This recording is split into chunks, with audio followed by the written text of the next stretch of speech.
Microsoft teams tutorial में आपका स्वागत है। माइक्रोसॉफ्ट टीम्स के वेब ऐप से कुछ ऑप्शंस के द्वारा मैं बताना चाहूँगी कि कैसे हम अपनी क्लास को फुल्ली कंट्रोल कर सकते हैं। कैलेंडर ऑप्शंस में पहले से शेड्यूल्ड 2 मीटिंग्स रखी हैं। ये टेस्टिंग ऑप्शंस हैं जिसमें कि कोई भी रूल, कोई भी कंट्रोल नहीं लगाया गया है। और यहाँ दूसरी मीटिंग भी शेड्यूल्ड है जिसमें कि कंट्रोल ऑप्शंस लगाए गए हैं। तो पहले बिना ऑप्शंस वाली मीटिंग देखते हैं। इस मीटिंग में 3 स्टूडेंट्स को ज्वाइन करना है और किसी भी तरह का मीटिंग ऑप्शन यूज़ नहीं किया गया है। ज्वाइन पर क्लिक करते ही ज्वाइनिंग मैसेज आ रहा है। स्टूडेंट्स को यह मीटिंग पहले से इन्फॉर्म थी और वो ज्वाइन करेंगे। ज्वाइन करते समय स्टूडेंट्स का लेवल क्या होता है, किस स्तर पर वो ज्वाइन कर रहे हैं, यह देखना बहुत इम्पॉर्टेंट है। जैसा कि नज़र आ रहा है, मीटिंग में हमारे पार्टिसिपेंट्स दिख रहे हैं। एक पार्टिसिपेंट ऑलरेडी वहाँ अवेलेबल है, प्रवर श्रीवास्तव, और 2 पार्टिसिपेंट्स क्योंकि अभी ज्वाइन नहीं कर पाए हैं, उन्हें आस्क टू ज्वाइन के द्वारा भी बुलाया जा सकता है। तीनों पार्टिसिपेंट्स ने ज्वाइन किया हुआ है।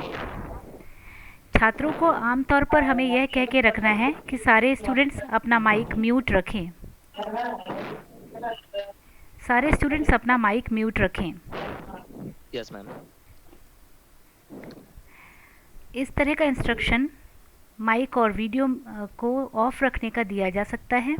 लेकिन यदि कुछ छात्रों की ओर से इस इंस्ट्रक्शन को फॉलो ना किया जाए तो एक ऑप्शन हर समय टीचर के पास अवेलेबल है, जो कि यहाँ राइट कॉर्नर पे दिख रहा है, म्यूट ऑल। तो सारे स्टूडेंट्स अगर नहीं म्यूट हो रहे हैं या कोई ख़ास स्टूडेंट म्यूट नहीं हो रहे हैं तो उन्हें खोजने की ज़रूरत नहीं है।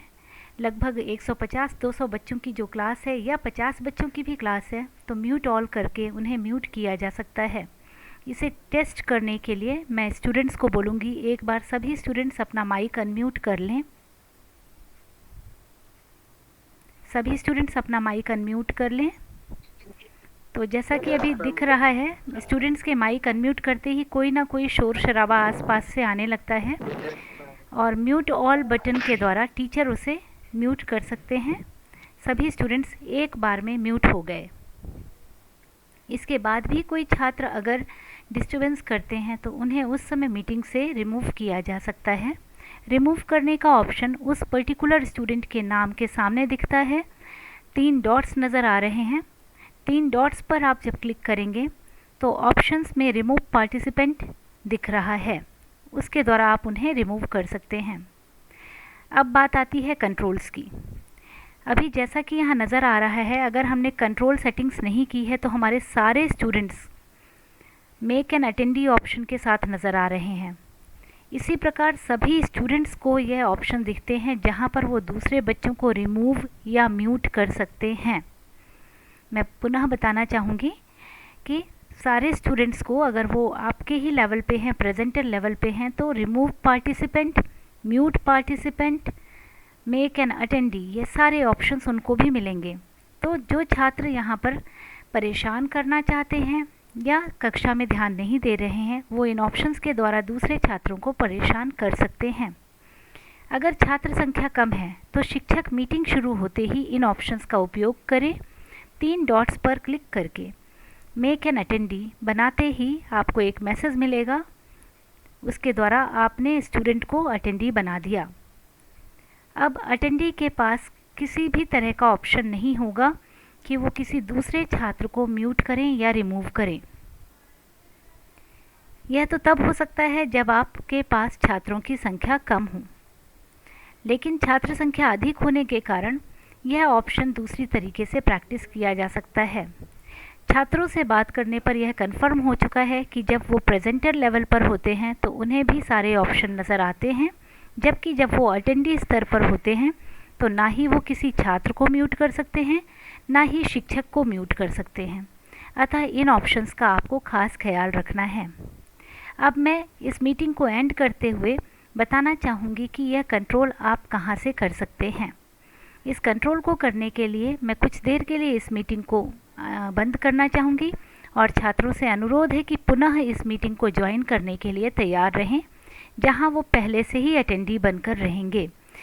इस चीज़ को चेक करने के लिए इसी मीटिंग में मैं वापस इन छात्रों को प्रेजेंटर बना देती हूँ, ताकि इनके ऑप्शंस बदलने के बाद ये अटेंडी बन पाते हैं कि नहीं, ये चेक किया जा सके। सभी छात्रों को प्रेजेंटर बनाने के बाद मैं कुछ देर के लिए इस मीटिंग को बंद करती हूँ। यह मीटिंग अभी के लिए बंद है और इस मीटिंग को वापस से चेक करते हुए मैं इसके ऑप्शन बदलना आपको सिखाऊंगी। कैलेंडर पर आते हैं। इस मीटिंग पर क्लिक करते ही इस मीटिंग की डिटेल्स नज़र आ रही हैं। मीटिंग ऑप्शंस पर आइए। मीटिंग बनाते समय आपने बाकी डिटेल्स पहले ही डाल दी थी कि मीटिंग में कौन कौन रहेगा, मीटिंग का नाम क्या है और मीटिंग में क्या एक्टिविटी होनी है। मीटिंग ऑप्शंस पर आकर मीटिंग ऑप्शंस पर यहाँ एवरीवन नज़र आ रहा है हु कैन प्रेजेंट पर, उसमें ओनली मी पर क्लिक करिए, सेव करिए और इस विंडो को बंद करिए। इस टीम को, इस मीटिंग को पुनः ज्वाइन करिए और देखिए कि सारे ऑप्शंस एक्टिवेटेड हैं। सारे ऑप्शंस एक्टिवेशन चेक करने के लिए इस मीटिंग को मैंने ज्वाइन किया है। स्टूडेंट्स भी ज्वाइन कर चुके होंगे। पार्टिसिपेंट्स को देखते हैं। अभी पार्टिसिपेंट्स ज्वाइन कर रहे हैं और इस बार यह क्लियर दिख रहा है कि प्रेजेंटर पर केवल शिक्षक नज़र आ रहे हैं और छात्र अटेंडीज़ की लिस्ट में हैं। सभी छात्र अटेंडीज़ की लिस्ट पर हैं और उनके पास छात्रों से कंफर्म करने पर यह पता चला है कि केवल और केवल एक ऑप्शन होता है कि वो बाकी छात्रों को देख सकते हैं। तो यहाँ पर बिल्कुल क्लियर है। यहीं पर वह ऑप्शन है जिसमें से आप अटेंडेंस लिस्ट भी डाउनलोड कर सकते हैं। यह केवल डेस्कटॉप पर उपलब्ध है। तो इसके साथ ही मैं इस ट्यूटोरियल को समाप्त करना चाहूँगी। इन सभी छात्रों को इस टेस्टिंग सेशन में भाग लेने के लिए बहुत बहुत धन्यवाद।